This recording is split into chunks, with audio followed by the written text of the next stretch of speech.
Hello,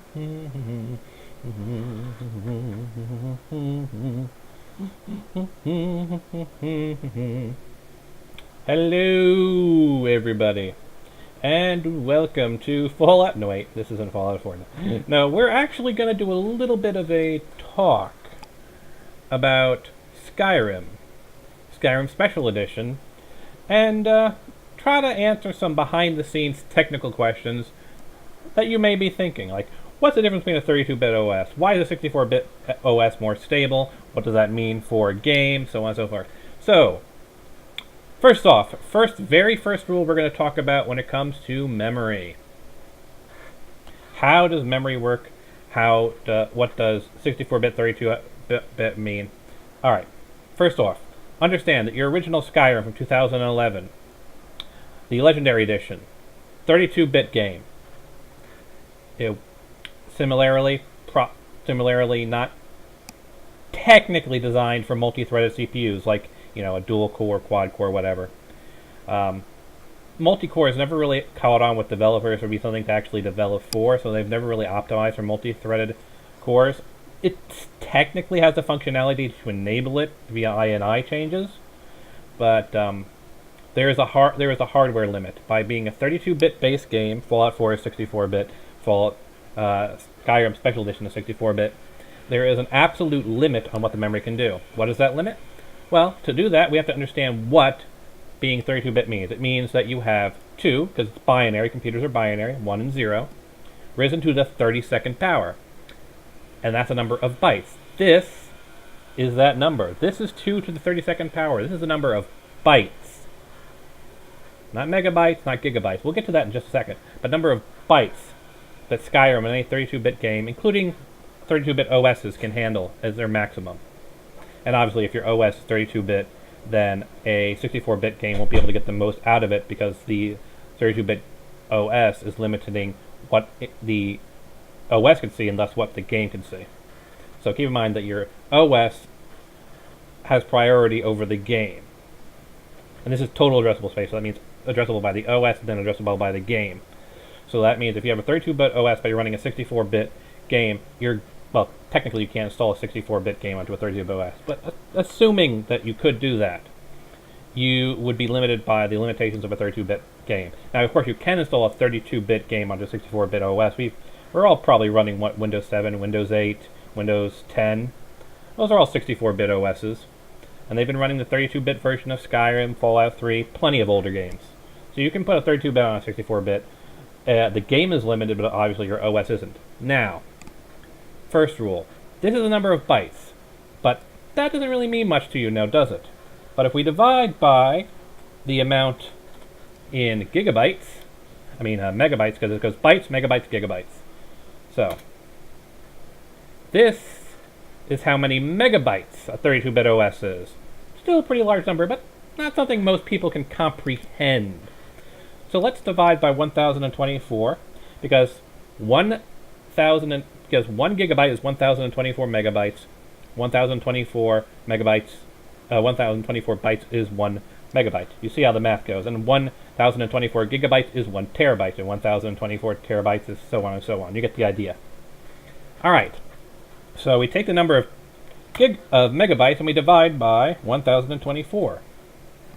That is the maximum number of RAM memory addressable by a 32-bit game/OS.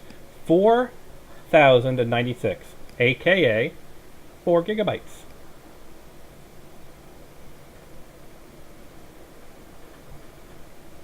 It's a matter of scaling, my friends. This is the actual value that you would have in, I guess technically this would be the value in megabytes, but basically at 4096, that's the equivalent of 4 gigabytes, because it goes,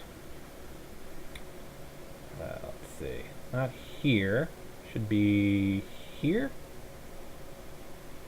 Alright, so let's see. We have,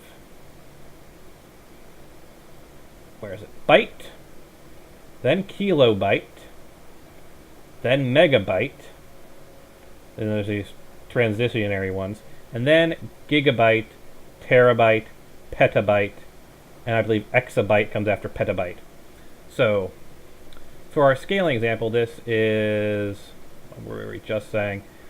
We went from bytes to megabytes, which was that larger number, to, from bytes to kilobytes to megabytes, and we do 1024 again. That's our more traditional number of 4 gigabytes. But you get what I'm saying. It's 2 to the 32 power bytes, which is that first large number in kilobytes. Second number, megabytes, which is 4096. Divide again, you get 4. That's gigabytes. That's our traditional understanding. Now, going by that same scaling, let's go to a 64-bit OS. 2 to the 64-bit power. Yeah, that's a large-ass number, isn't it? For those of you who don't quite grasp just how large this is, the plus 19 means this e to the plus 19 power. This is scientific notation, which basically means 1 with 19 digit points after it. It is so large that Google Calculator cannot display it. Now let's convert that to kilobytes. 1024. Still, horribly massive number. Megabytes. Still, horribly massive number. Gigabytes. Still, horribly massive number, but we can actually display it. That's how many gigabytes can be displayed, can be handled by a 64-bit OS/game. Now, let's go up one step closer to terabytes, because we understand terabytes nowadays. People have got terabyte hard drives. Terabytes is more understandable. We know it's 1 degree higher than gigabytes. You know, it's 1024 gigabytes. That's how many terabytes of memory a 64-bit OS can address. We just talked about petabytes. That's how many petabytes. That's 1024 terabytes is 1 petabyte. And let me Google this. What's after petabyte? I believe it's exabyte, but I could be wrong. So there you go. 1024 gigabytes, 1 terabyte. 1024 terabytes, 1 petabyte. 1024 petabytes, 1 exabyte. And of course, 1024 exabytes is 1 zettabyte. So, going by his logic, this is the number of petabytes a 64-bit OS can operate. So let's go to a number that we can actually comprehend, going to exabyte, which is still horribly massive number. 16. That's a number we can comprehend. But I want you to understand just how massive a scale this number is. This is 3 degrees of magnitude larger than our current understanding of gigabytes. That's how absolutely massive a 64-bit system can address. However, there are limitations. Again, there are always limitations, and you have to understand those limitations. So, now, I don't know what OS everybody's using there. I'm using Windows 7 myself, so I'm using that as a reference point. Windows 7, and I believe Windows 8 has set the same limitations. Windows 10 may not have these limitations and may be going by Ultimate. But when Windows 7 came out, since it was the first 64-bit OS, they had different tiers, and those had basically software-locked memory that the OS could address. The starter was 2 gigabytes, Home Basic was 8, Home Premium, which most people have, Home Premium, 16 gigabytes of addressable memory. Professional, which, you know, a lot of people would get. It's not nearly as common as Home Premium was, but Professional was certainly the second most common. 192 gigabytes addressable by the OS, and of course that limits what any games you can have, because the OS will always determine the limitations of anything running on the OS. Enterprise 192, Ultimate 192. So you can see it pretty much topped out at 192. Let me see if I can give you the memory limitations on other OSs. Memory limits, Windows 8. Alright, so there we go. they've actually increased it. Windows 8 Windows 8 Basic 128, Professional Enterprise 512. We're still nowhere near the exabytes, but that's still a massively hard to comprehend number. All right, so let's look at Windows 10. And apparently there isn't enough information on Windows 10. Let's see what answers at Microsoft can give us. Ah, they gave us the numbers right here. Windows 10, well, they've got 32-bit, but we'll only look at the 62 bits. So Windows 10 Home 128. Pro 512, 512. So we're looking at 512 for Windows 8 and 10. You're looking at 192 for Windows 7. And that's the maximum amount of memory that Skyrim SE would be able to recognize. Yes, the technical limitations of a 64-bit OS is 16 exabytes, or 2 to the 64th power. That's, 3 grade scales over your gigabyte. There's your, this takes us to exabytes. This is our petabytes, our terabytes, and our gigabytes. But still, 196 to 512 gigabytes is still a massive number for just memory. This doesn't even talk about your hard drive space. Hard drive is a completely different beast and not really worth mentioning in terms of discussions about this. But what does this mean when you're playing Skyrim SE? Well, it means that the game, when it's coming to processing scripts, when it comes to dealing with objects in the world, dealing with the save game size, all of this is dictated by the memory that it can itself address. This determines things like load times. All the stuff is related to your memory. So when you were limited to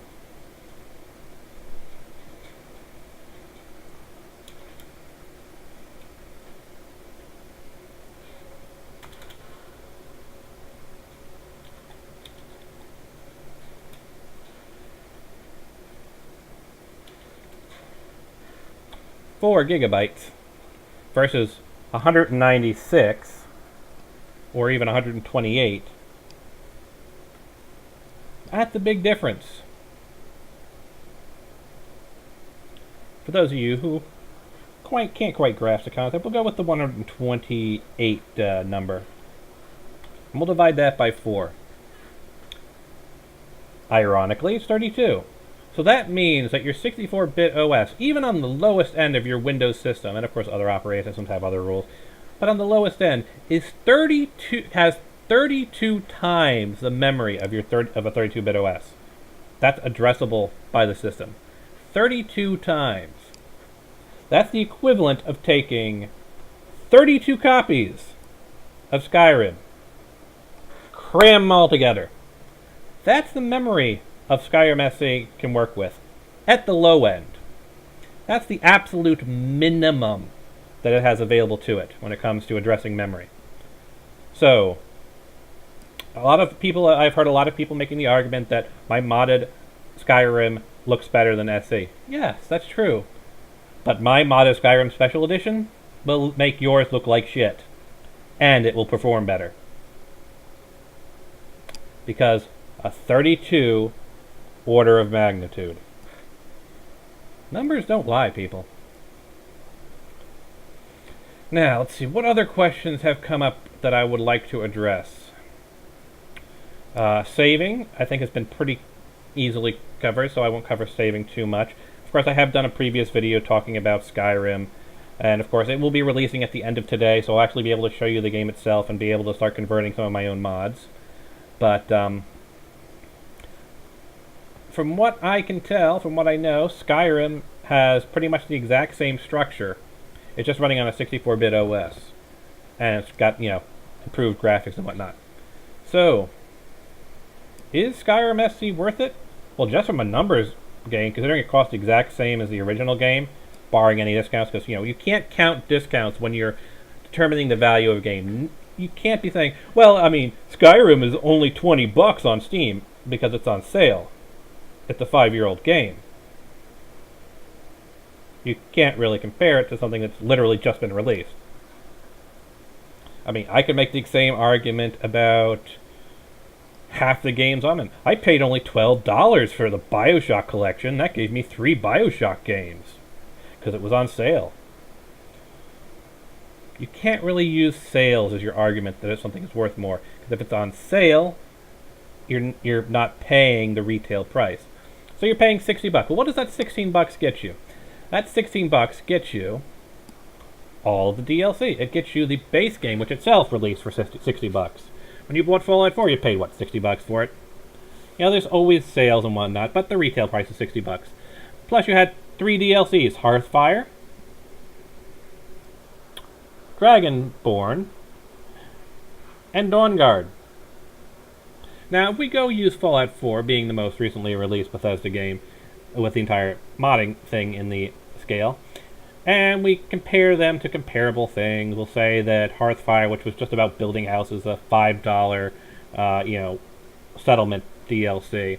But Dawnguard had an entire story mission, had 2 endings. So we'll say that that one was, like Automatron, $20. So you got another $25 on top of your 60. And then we've got Dragonborn, which, had technically 1 ending, but pretty large place to explore, lots of new powers to discover. So we'll be fair and we'll give it the same price as Automatron. Didn't have 2 endings, but it had a lot more content. So you're looking at another $45 on top of the $60. That's $105, and you're paying $60. And of course, if you have it on PC, you can already pre-download it. As I have right here.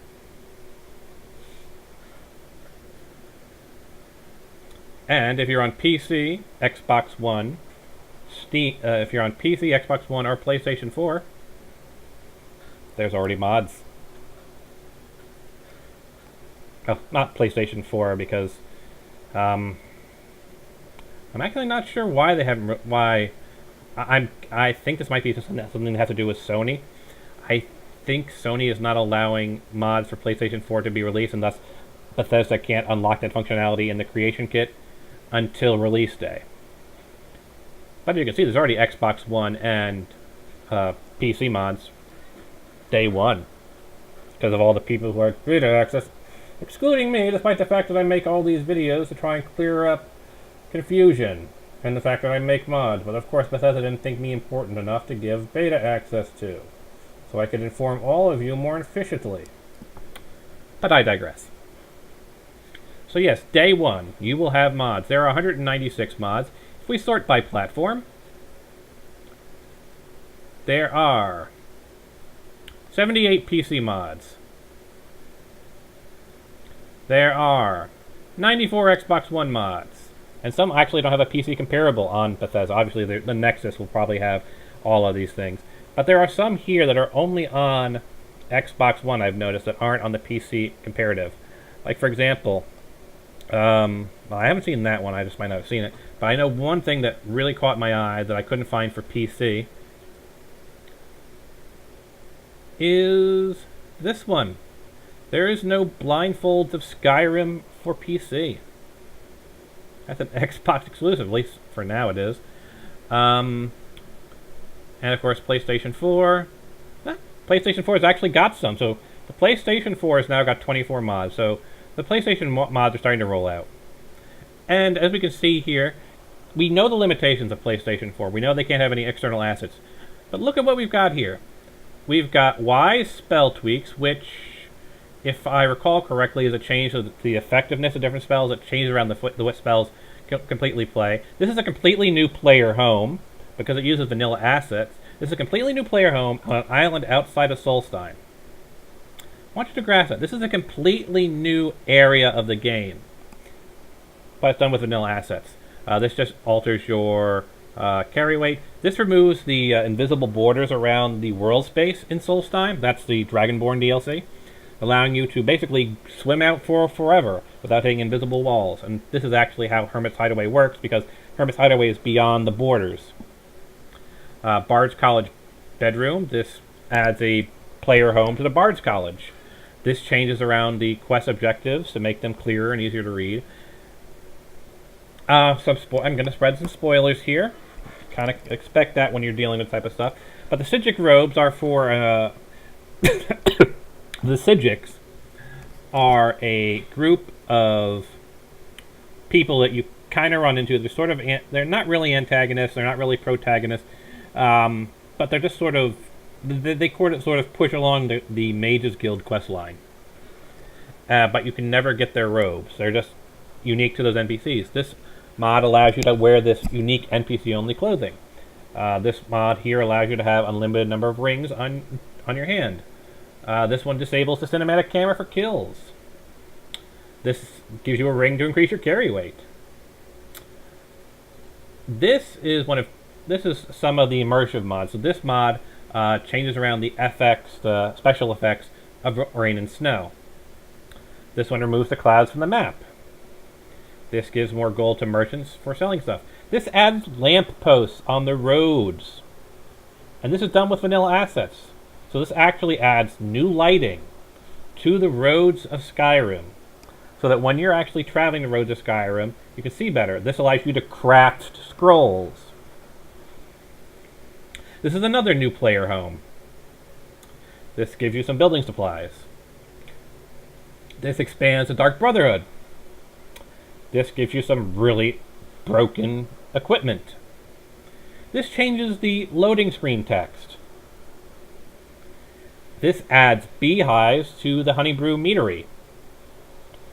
So it adds a new asset to the game that didn't exist, but since it exists somewhere else in the game, it's just they're able to move it around. When you do the Thieves Guild quest line, there's a part where you have to go to the Golden Glow estate, which has these beehives, which is where they get the honey to make their mead. And so the person just took those same beehives that already exist in the game and put them behind the meadery that's by Windhelm. This adds new map markers to Dawnguard's locations. This adds roads by the Hearthfire Manors. This adds new so what I'm looking for, placards onto the signposts that weren't there before, but they were able to pull them from existing assets to add more placards to make the road signs more clear, pointing to the more locations that they lead to, correcting some inconsistencies. These are all PS4 mods that are working within the limitations of no external assets. So, PS4 isn't as bad as people might be thinking. Yes, there's some stuff that you won't be able to see. You know, we probably won't be seeing, well, we might be seeing the blindfold, because I know the blindfold exists in-game. Because when you do Dragonborn, one of the characters ends up putting on a blindfold. So, we might see the blindfold mod. Trying to think if there's any cases of, like, the face masks, but I think the face masks are a new asset, or like a modification of an existing asset. Let's take a look at Xbox One. I'll try and give you an overview of what what ones could possibly be converted to PlayStation 4. Covered carriages, I'm not sure of, because I think there are actually covered carriages in the game, and if it's just replacing the traveling carriages with those covered carriages, then it would be compatible. This one should theoretically be ported to PS4, because this is basically taking the waves that were introduced in the Dawnguard DLC and just porting them to the rest of the world space.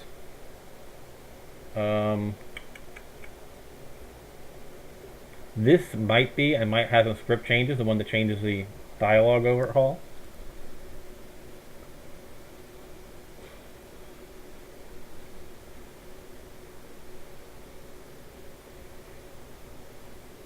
These ones by Arthmore might be converted to PS4, but I'm not 100% sure.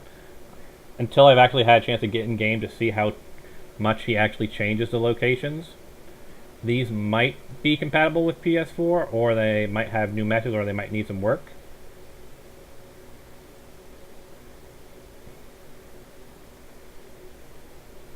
Bringing Out Your Dead might be compatible, but I can't be sure. I think it just changes the world space by adding, expanding the graveyards. That shouldn't involve new assets, but I can't be 100% sure. I know this one won't work because this involves a script to actually have the Dwemer goggle effects. That's new meshes, so that's not going to work for PlayStation 4. That's definitely new meshes. That was kind of the entire point of it, is to recreate Conan. So you won't see that. You won't see Morphine. You won't see that because that's a retexture. This may or may not be possible. This is kind of finicky because the beast skulls actually exist in the vanilla game, but there's no beast skeletons, so there's no way to really for them to be reanimated unless you can find some way of having them hold their head, and it's just like, I'm not quite sure if that would be possible. It might take some work, but beast skeletons might be compatible with PlayStation 4. It won't be in the same form, but it's theoretically possible. This just changes leveled list, so that should be fine. So, like, the Dawn Guard and other DLC stuff is you see in the vanilla game. The Black Reach Railroad, probably not, because that's custom meshes. Alternate Start uses custom stuff, so that won't work. This one should work. If you like the level up messages, Chesco reflections, that should be fine. It's just changing text.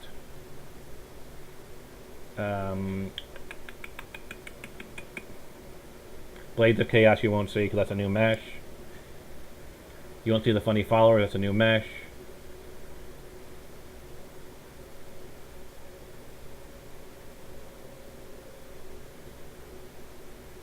You might see no snow under the roof. I'm not quite sure, because I think that changes meshes, or it might just be setting flags that prevent snow accumulation, dynamic snow accumulation. But yeah, I hope that was informative to everyone. I hope you got something out of it. And I'll see you in less than a day as I launch Skyrim Special Edition with mods. And we experience a new adventure. And we make new mods. And we go on. And I hope you all learned something, and I hope you had fun. I'll see you all in the future.